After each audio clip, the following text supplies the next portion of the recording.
At dawn, when the sky was still fading into the blue of night and everything around was silent, Carla was already on her feet. She was wearing her usual faded apron and was tucking her gray hair behind her ears with slow, familiar gestures. At 74, her hands told hard, calloused stories, tempered by a lifetime of work and dedication.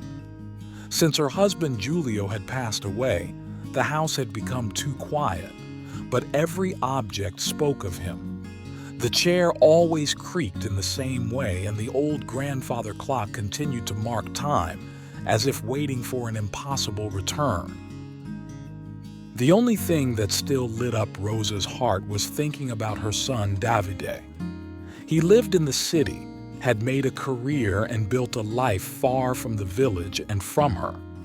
Since he married Ilaria, an elegant, refined, always impeccable woman, Rosa had started to feel a step behind. The visits had become rarer, the phone calls shorter. But that year, David had told her that they would go to her for Christmas. Him, Ilaria, and the two children, Luca and Martina. Rosa couldn't contain her emotion. She had been preparing the house for days, dusting every corner, polishing the best dishes, and even borrowing a new tablecloth from her neighbor. In the kitchen, she had cooked her specialties, vegetable pies from the garden, slow-cooked braised meat, and David's favorite dessert when he was little, a homemade panettone with walnuts and chocolate chips. Maybe he'll remember when he was a child, she murmured to herself, arranging the plates. Maybe Ilaria will understand that I don't have much, but I always put my heart into it. Before continuing, subscribe to our channel and activate the bell so you don't miss any of our stories. On Christmas Day, Rosa put on her best dress. It was nothing extraordinary, but it was clean, carefully ironed. She also put on the shawl that she kept aside for important occasions and looked out the window when she heard the noise of the car. As soon as David got out, accompanied by the children and Ilaria, Rosa came forward with a broad smile. She hugged her grandchildren as if she wanted to hold all the happiness in the world in one gesture. "Come in, it's cold," she exclaimed. Ilaria looked at the house with a look that seemed to evaluate everything. The simple walls, the old furniture, the handmade decorations.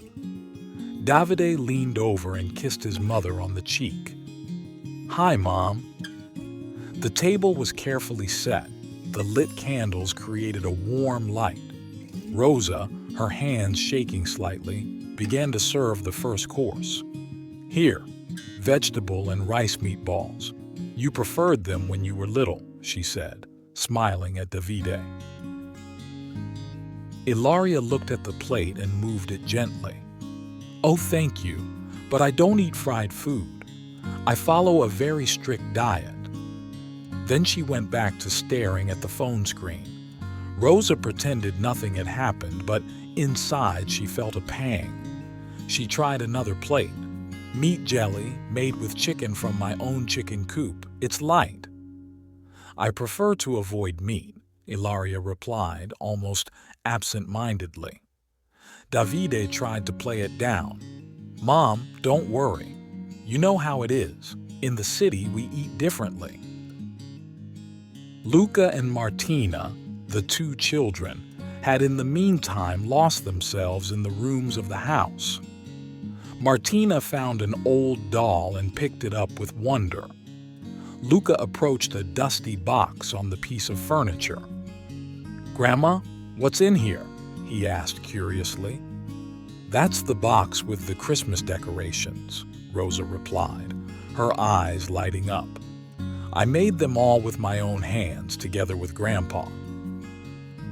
The children began to take out the glass balls, the faded stars, the ribbons that once decorated the tree. They laughed. They passed the objects around as if they were treasures. "Grandma, can we put them on the tree?" they asked in unison. "Of course, my loves," said Rosa, moved.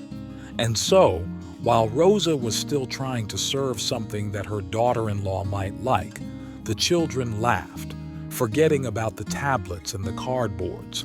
The house, full of old objects and childhood scents, had captured them. "It's beautiful here, Mom. We want to stay a long time," Martina said as she hung a sparkling star on the tree. Rosa held back a tear, but the joy was soon overshadowed by another sentence.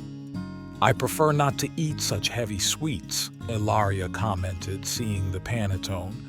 "You know, we're used to more light things." Rosa nodded silently and stood up.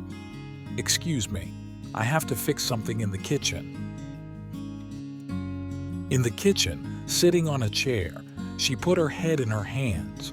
The tears fell without her being able to stop them. "Maybe I don't know what my son likes anymore," she thought. "Maybe my love isn't enough anymore." But just then, Davide came in. He saw her there, looking down and her hands clasped. "Mom," she said in a broken voice, "I'm sorry." "Don't worry," she replied, trying to appear strong. "You're used to something else. I'm just an old lady who does things the way they used to be."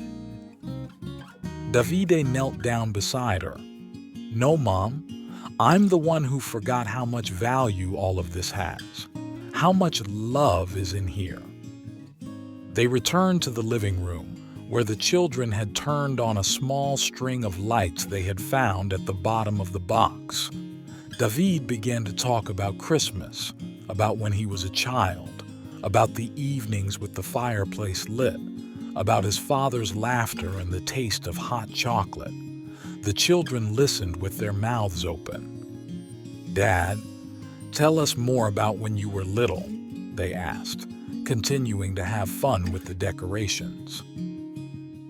Ilaria also became quieter.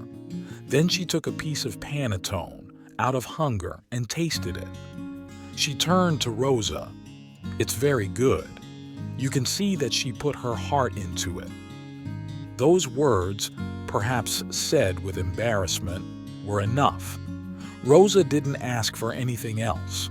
At the end of the day, as they were getting ready to leave, Luca clung to his mother's coat. "Mom, can we come to Grandma's more often? It's so beautiful here."